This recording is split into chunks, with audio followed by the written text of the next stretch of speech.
guys. Siguro lunch at breakfast ako ng alala ko. Kami na kasi dalawa dito. Luto lang ako ng pancit.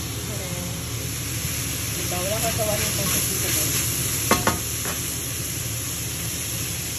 Yan. Ano lang natin. Fish cake. Nilagyan ko lang siya ng carrots at papagyo din. And then so. Pero bali guys, pala dito yung ano ko. Hindi nilalagyan ng so. Kasi ano yung marami sa hulap. Ito niya. Plain pancit lang. Lang niya. Paano sa sarap dito. So, ayan. Ayan. Natigyan natin. So, ilalagay na natin yung pancit.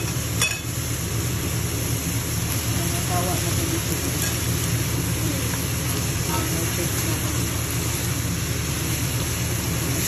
Half kilo. Ay, hindi. Ano lang ito. 1 kilo.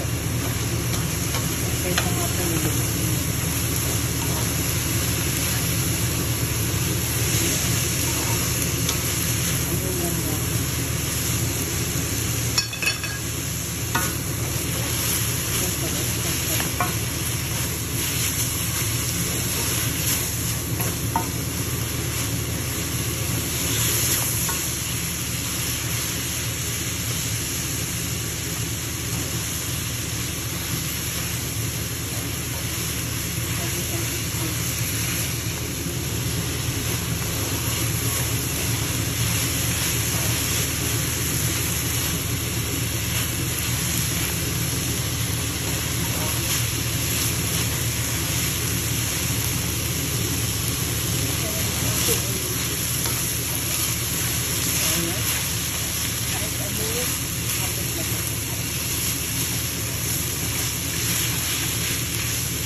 Guys, ayan. Tapos na ako magluto, guys, ng pancit. Kasi kunti man lang kasi yun. Ano lang.